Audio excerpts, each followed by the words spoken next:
Good morning students. BA part third में हम first paper पढ़ रहे हैं।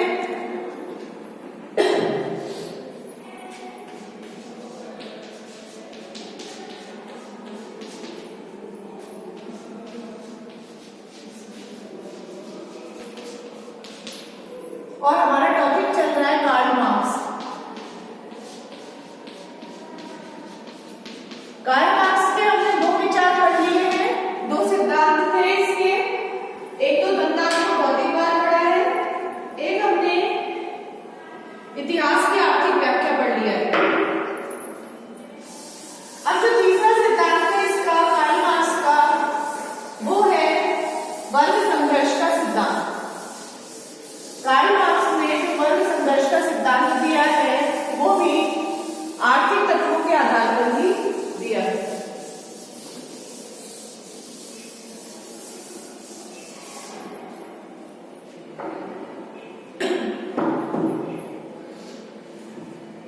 कि इतिहास के अंदर जो भी परिवर्तन हो रहे हैं, समाज में जो भी परिवर्तन हो रहे हैं, उनका जो कारण है वो आर्थिक और भौतिक पदार्थ ही है।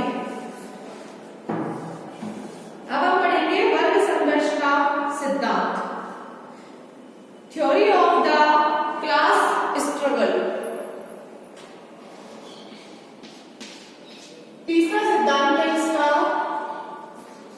वर्ग संघर्ष का सिद्धांत।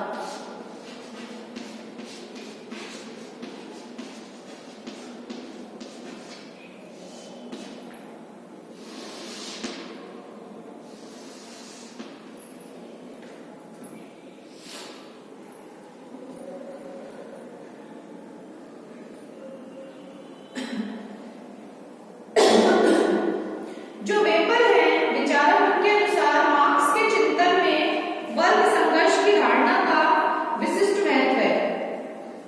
उसका जो वर्ग संघर्ष का सिद्धांत है उसकी इतिहास की आर्थिक व्याख्या अतिरिक्त मूल्य के सिद्धांत पर ही आधारित है, क्योंकि हर युग में अगर हमने देखा हो कि इतिहास की आर्थिक व्याख्या जो थी उसमें हर युग के अंदर एक दो वर्ग थे समाज के। जैसे दास युग में जो थे वो मालिक और दास था, सामंत युग में श्रमिक और मालिक थे, सामंत थे, पूंजीपति युग में जो थे पूंजीपति थे और साथ में मजदूर वर्ग था। तो इसी तरह से कार्ल मार्क्स का जो वर्ग संघर्ष का सिद्धांत है वो इन्हीं सारे सिद्धांतों पर आधारित है कि समाज में दो वर्ग होते हैं और दो वर्गों के बीच संघर्ष होता है। जो इस संघर्ष में विजयी होता है समाज के ऊपर उसी का आधिपत्य रहता है, साथ ही उत्पादन के साधनों पर भी उसका ही आधिपत्य रहता है।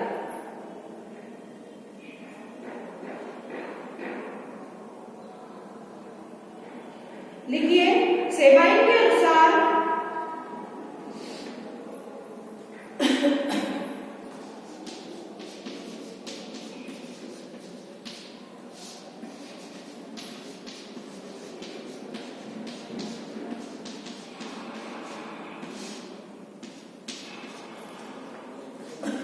मार्क्स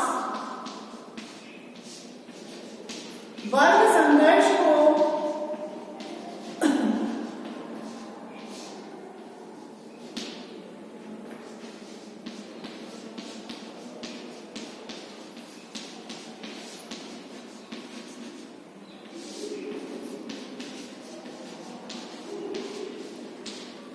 सामाजिक परिवर्तन का, मार्क्स वर्ग संघर्ष को सामाजिक परिवर्तन का माध्यम मानता है।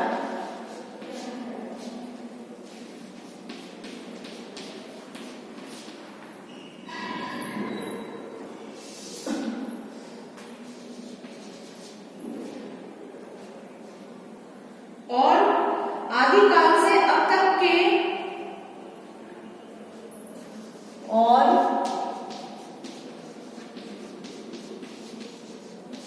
आदिकाल से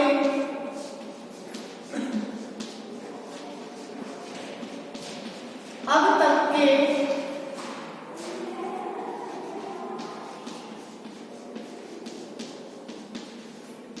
समस्त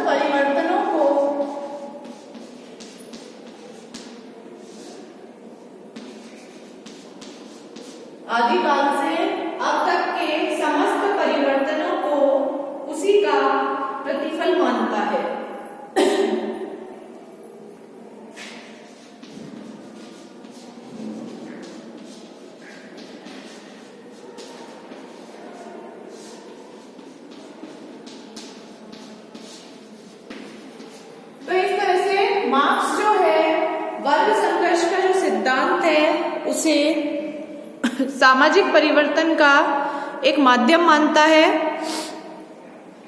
और पहले से यानी आदिकाल से अब तक जितने भी परिवर्तन हुए हैं वो वर्ग संघर्ष को उसका प्रतिफल मानता है।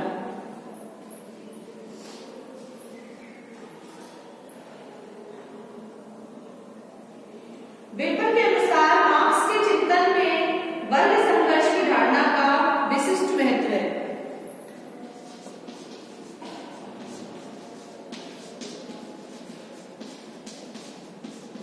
वेपर के अनुसार जो मार्क्स के चिंतन में वर्ग संघर्ष की धारणा है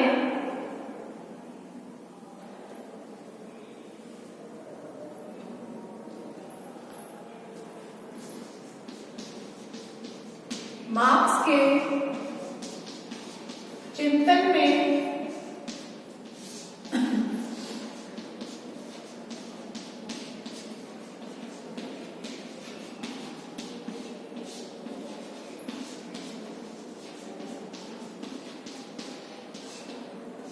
वर्ग संघर्ष की धारणा का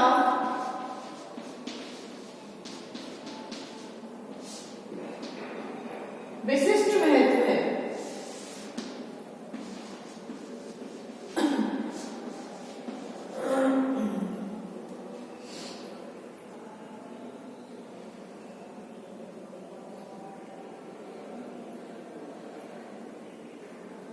उसका वर्ग संघर्ष का सिद्धांत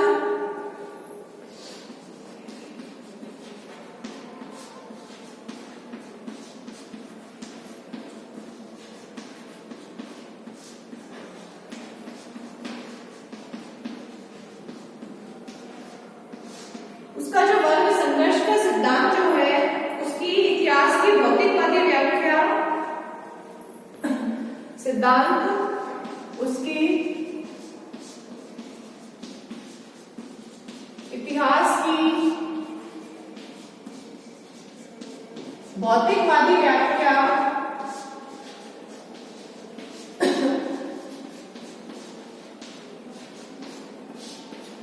और अतिरिक्त मूल्य के सिद्धांत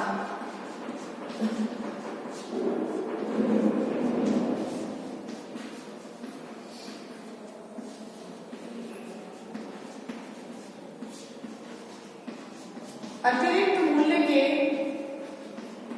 सिद्धांत पर आधारित है।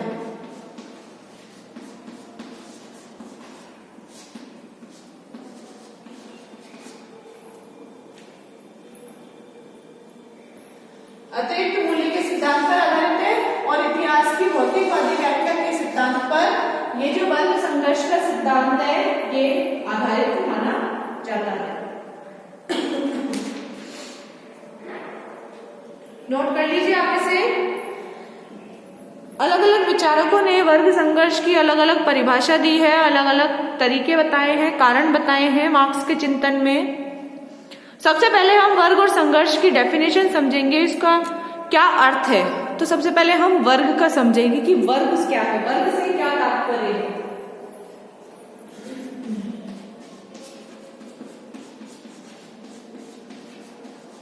वर्ग से तात्पर्य कि आखिर वर्ग होता क्या है।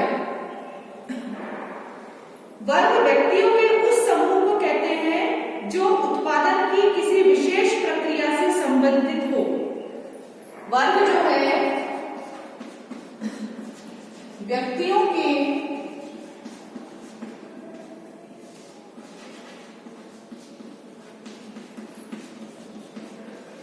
उस समूह को कहते हैं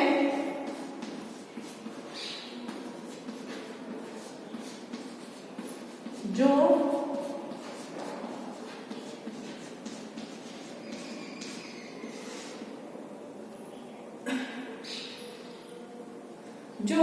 उत्पादन की किसी विशेष प्रक्रिया से संबंधित हो।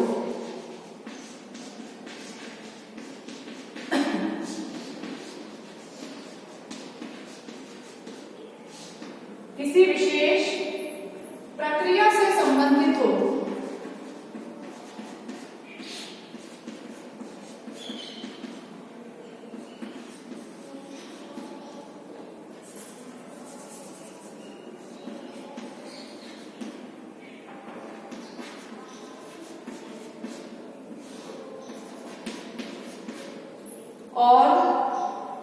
जिनके साधारण हित एक हो।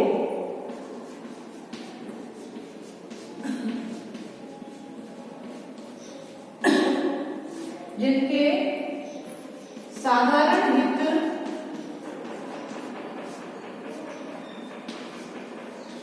एक हो। जैसे वर्ग समाज के अंदर उत्पादन की विशेष प्रक्रिया से संबंधित हो, जैसे कि अगर मजदूर वर्ग है तो सारे मजदूर होंगे, वो उत्पादन में प्रक्रिया में सिर्फ उत्पादन करने का काम करेंगे, मजदूरी करने का काम करेंगे, और उनके हित जो होंगे वो भी बराबर होंगे, क्योंकि वो एक जैसा ही चाहेंगे जो सारे मजदूर हैं। या फिर वर्ग पूंजीपतियों का होगा तो पूंजीपति वर्ग जो है वो भी उत्पादन के सारे साधनों पर उनका कंट्रोल रहेगा, वो उत्पादन की उस प्रक्रिया से जुड़े रहेंगे जो उत्पादन करवाते हैं। मजदूर जो करते हैं उत्पादन, और पूंजीपति जो है वो उत्पादन करवाते हैं, उनका सारे साधनों के ऊपर उनका कंट्रोल रहेगा। तो इस तरह से जो उत्पादन की जो प्रक्रिया है वो किसी एक वर्ग से संबंधित है, जिनके हित जो है वो साधारण एक ही हो।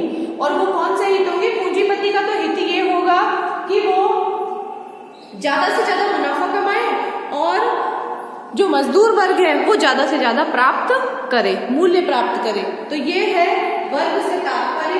इसमें आगे बताते हैं कि इतिहास की आर्थिक व्याख्या पर बल देने के कारण मार्क्स इसका लक्षण जो है वो आर्थिक तत्वों पर बल देते हुए कहता है कि जिस समूह के आर्थिक हित एक समान होते हैं उसे वर्ग कहते हैं। इतिहास की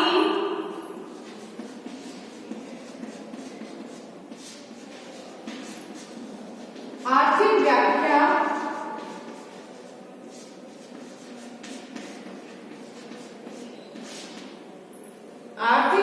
पर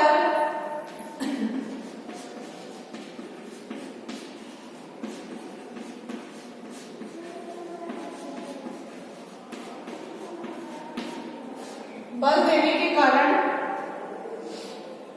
मार्क्स जो है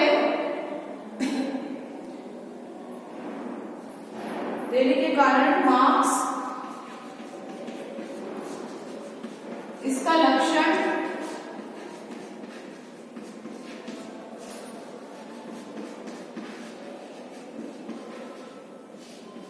आर्थिक तत्वों पर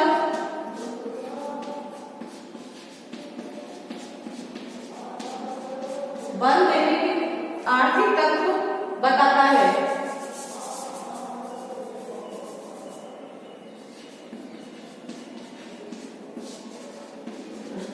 वो कहते हैं कि जो इतिहास की आर्थिक व्याख्या है इसका लक्षण आर्थिक तत्व बताता है, और कहते हैं कि जिस समूह के आर्थिक हित एक समान होते हैं, और कहते हैं कि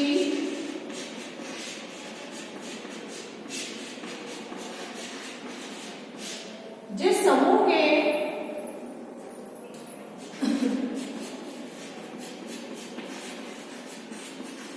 आर्थिक हित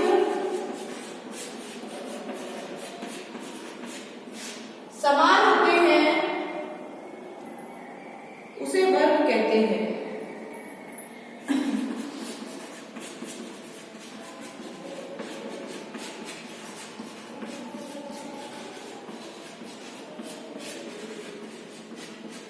जैसे मिल मालिक,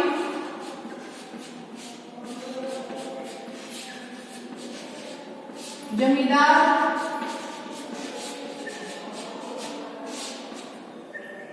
मिल मालिक हो गए, जमींदार हो गए, व्यापारी हो गए, किसान हो गए, मजदूर हो गए।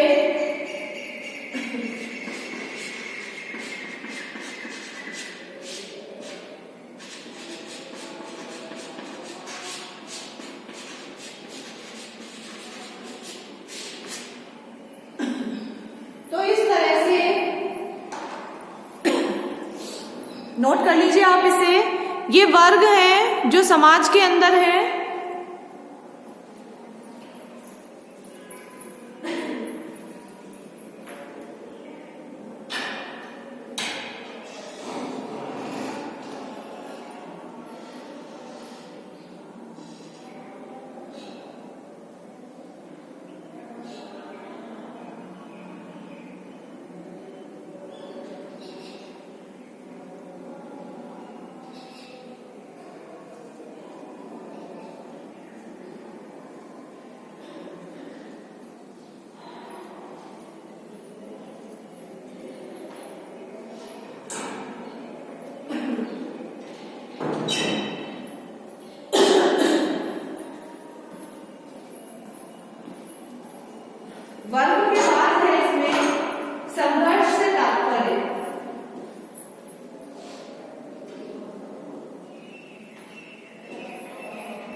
संघर्ष से तात्पर्य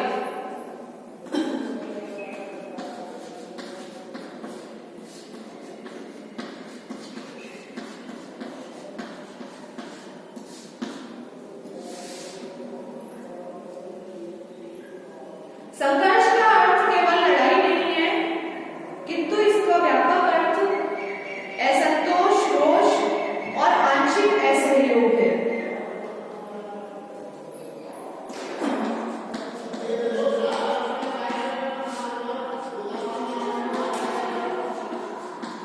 संघर्ष का अर्थ केवल लड़ाई नहीं है,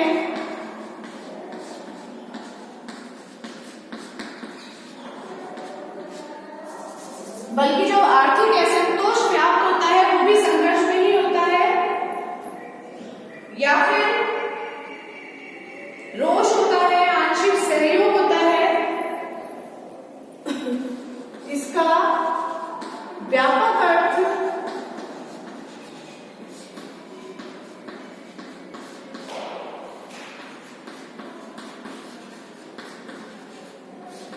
आंशिक सहयोग,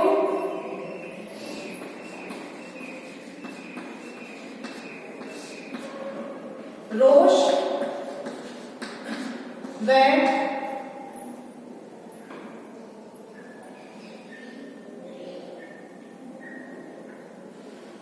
असंतोष है।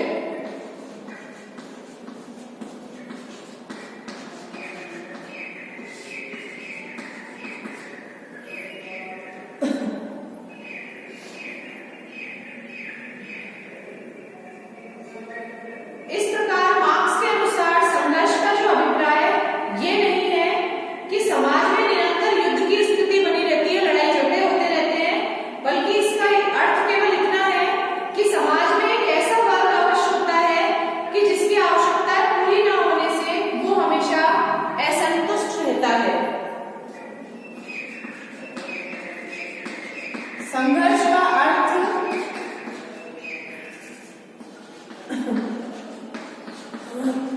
समाज में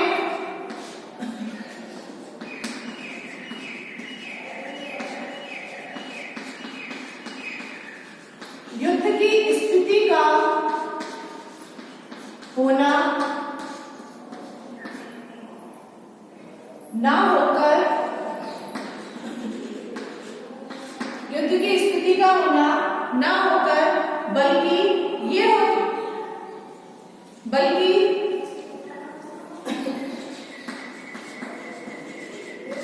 है कि समाज में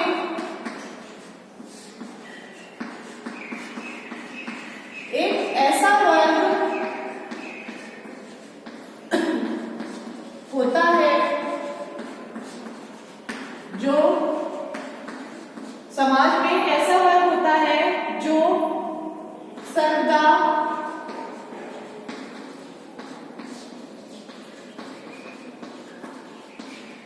असंतुष्ट रहता है।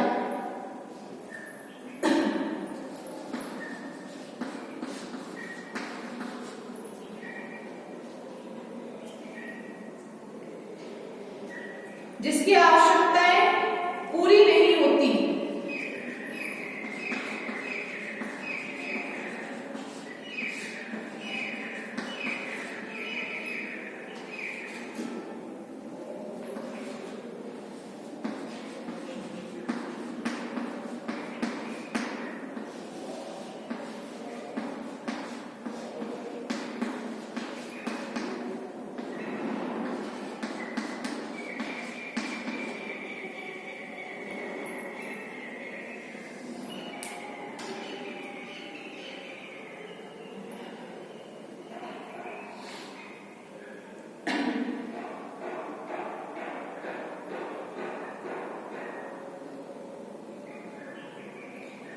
असंतोष को वह वर्ग समय समय पर कई रूपों में असहयोग, हड़ताल आदि द्वारा व्यक्त करता है।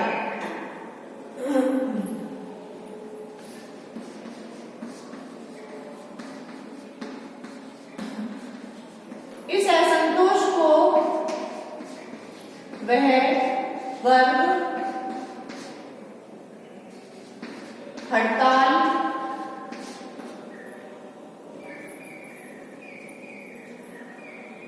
असहयोग,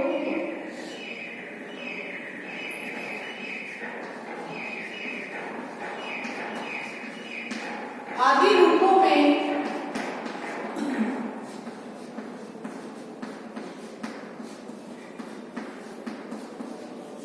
व्यक्त करता रहता है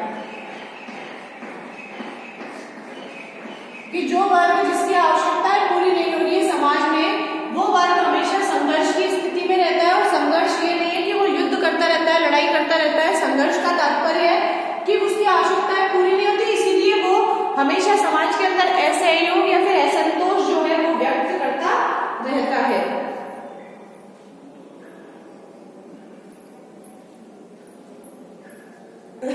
जब ये असंतोष असहनीय हो जाता है तो द्वंद्ववाद के आधार पर जो ये संघर्ष है वो क्रांति का रूप ले लेता है, जिसमें शोषित वर्ग का पतन अवश्यंभावी हो जाता है। जब यह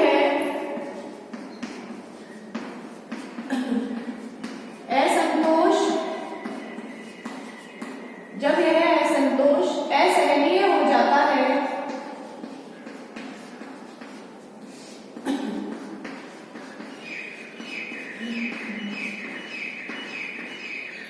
तो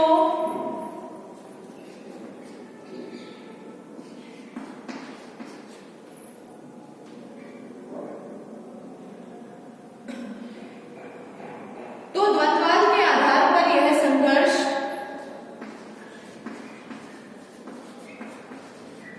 द्वंद्ववाद के आधार पर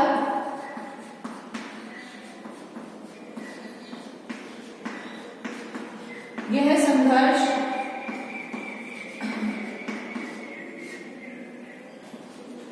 क्रांति का रूप ले लेता है।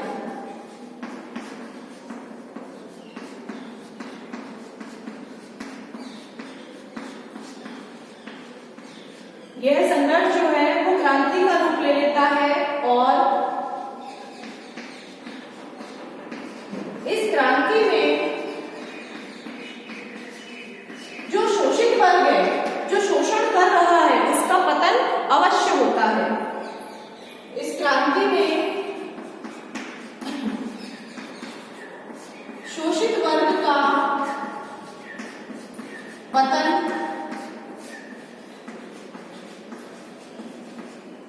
अवश्यंभावी है।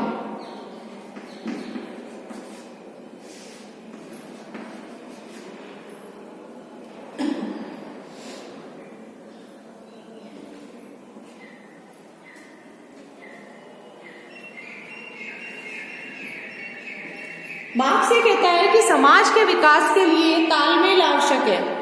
अगर समाज में तालमेल रहेगा तो संघर्ष की स्थिति नहीं रहेगी।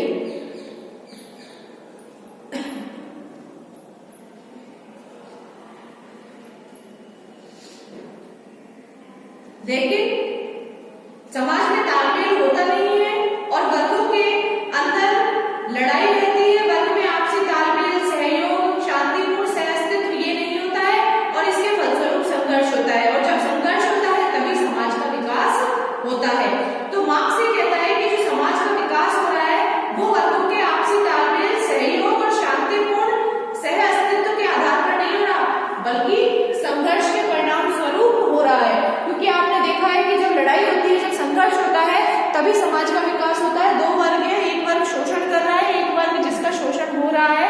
अगर आप देखें तो एक वर्ग बहुत दबी कुचली जिंदगी जी रहा है और जब वो क्रांति कर देता है वो वर्ग, तो दूसरा वर्ग जो है वो मजदूर वर्ग जो है वो पूंजीपति वर्ग के ऊपर शासन स्थापित कर लेता है क्रांति के माध्यम से। तो एक तरह से समाज में परिवर्तन हो जाता है, समाज का विकास हो जाता है। तो मार्क्स के अनुसार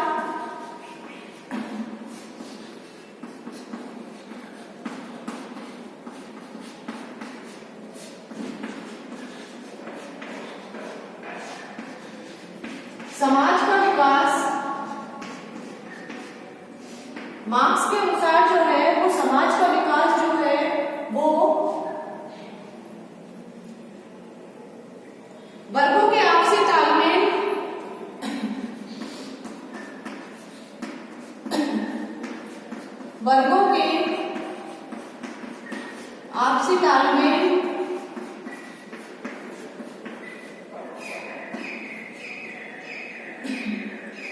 सहिष्णुता, सह अस्तित्व,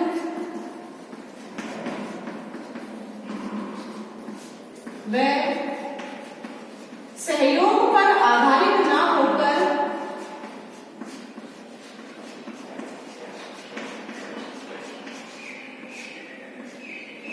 सहयोग पर आधारित नहीं होता, बल्कि जो वर्गों के बीच संघर्ष होता है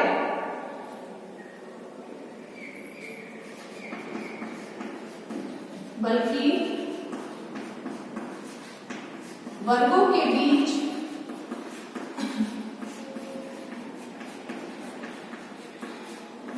आपसी संघर्ष के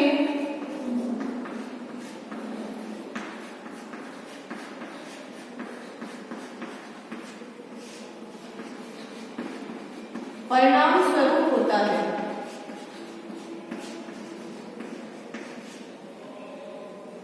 बल्कि आपसी संघर्ष के परिणाम स्वरूप होता है और समाज में सारे परिवर्तन जो है वो वर्ग संघर्ष के आधार पर ही होते हैं, जिससे समाज का विकास होता है। समाज में सारे परिवर्तन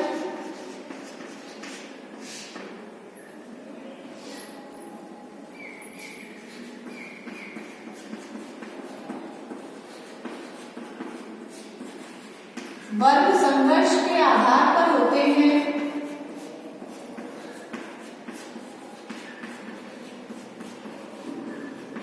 और उससे समाज का विकास होता है।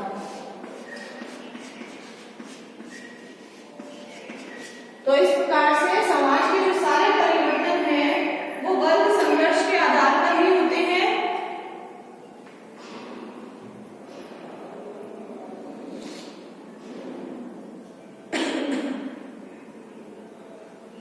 जिससे कि समाज में परिवर्तन होते हैं। नोट कर लीजिए आप इसे।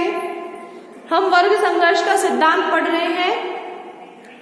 सबसे पहले हमने वर्ग का अर्थ पढ़ा था कि समाज में वो व्यक्तियों का समूह जिनके की हित समान होते हैं या उत्पादन की प्रक्रिया में किसी एक चीज के ऊपर उनका कंट्रोल होता है, वो वर्ग कहलाते हैं।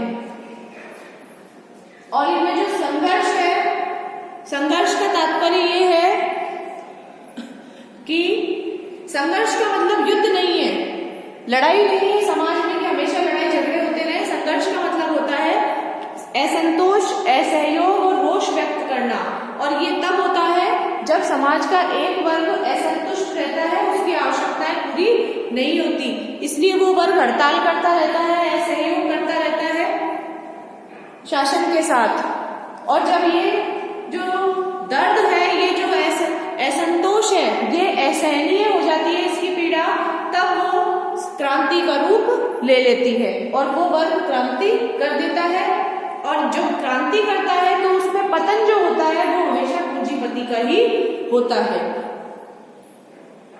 इसलिए मार्क्स कहता है कि समाज का विकास वर्गों के आपसी तालमेल, सहिष्णुता, सह अस्तित्व व सहयोग पर आधारित नहीं होता, बल्कि वर्गों के बीच आपसी संघर्ष के परिणाम स्वरूप होता है। और समाज में सारे परिवर्तन जो है वो वर्ग संघर्ष के आधार पर होते हैं, उससे समाज का विकास होता है। नोट कर लीजिए आप इसे, वर्ग संघर्ष का सिद्धांत।